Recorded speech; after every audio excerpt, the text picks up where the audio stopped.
जय सिया राम सभी को। आज हम वाल्मीकि रामायण के बालकांड के अध्याय 44 की कहानी सुनेंगे।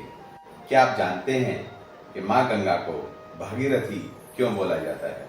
क्या आप जानते हैं कि माँ गंगा के बाकी 3 नाम कौन कौन से हैं? आइए यह हम आज की कहानी में सुनेंगे। तो जब महाराज भागीरथ के रथ के पीछे पीछे चलते हुए माँ गंगा रसातल तक पहुंच गए तो वहां पर स्वयं भगवान ब्रह्मा प्रकट हुए। भगवान ब्रह्मा ने महाराज भागीरथ को आशीर्वाद दिया कि क्योंकि वो गंगा जी को स्वर्ग से पृथ्वी पर लेके आए हैं, इस वजह से उन्हें गंगा का पिता माना जाएगा और गंगा जी को भागीरथी भी बोला जाएगा। माँ गंगा गंगा के अलावा 3 नामों से जानी जाएगी, जो हैं त्रिपतगा, दिव्या और भागीरथी। त्रिपतगा उनका नाम इस वजह से पड़ेगा क्योंकि वो स्वर्गलोक, भूलोक और पाताल लोक तीनों में बहती हैं। देखो भागीरथ, तुम्हारे सभी पूर्वज महाराज सागर जो स्वयं गंगा को भूतल पर लेके आना चाहते थे, वो विफल हुए।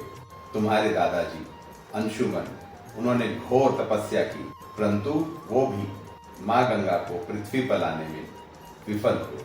तुम्हारे पिताजी दिलीप, वो भी इस कार्य को संपन्न नहीं कर पाए, परंतु यह तुम्हारा परिश्रम है कि तुम गंगा को स्वर्गलोक से भूमि पर ले आए। तुम्हारे इस तप से तुम्हें सदा ही ब्रह्मलोक में स्थान दिया जाएगा। यह सुनकर भागीरथ ने ब्रह्मा जी को प्रणाम किया।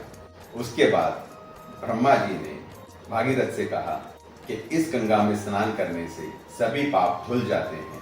तुम अपने सभी 60,000 पुत्र जो तुम्हारे पूर्वज हैं, महाराज सागर के पुत्र, उन्हें ध्यान कर कर गंगा जी में स्नान करो। उसके बाद मैं तुम्हारे पूर्वजों के साथ देवलोक में चला जाऊंगा और तुम भी वापस अपनी नगरी में चले जाओ। महाराज भागीरथ ने जैसा ब्रह्मदेव ने कहा था वैसा ही किया और उन्होंने गंगा जल में स्नान किया। उसके बाद ब्रह्मदेव वहां से देवलोक चले गए और महाराज भागीरथ अयोध्या वापस आ गए।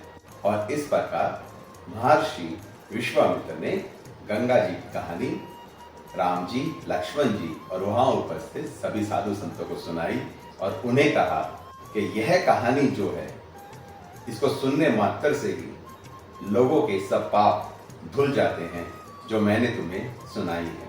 और हे राम, देखो संध्या हो गई है, अब तुम्हें संध्या की पूजा अर्चना करनी चाहिए और आज के दिन को विश्राम देना चाहिए। और इस प्रकार आज की कहानी संपन्न होती है।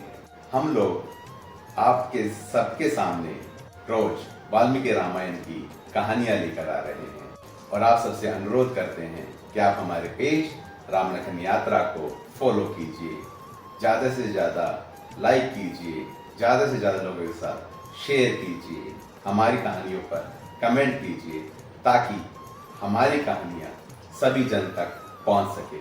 और आप सभी लोग सुनते रहिए प्रभु राम की कहानी, भक्त मनु की जुबानी। जय सिया राम सभी।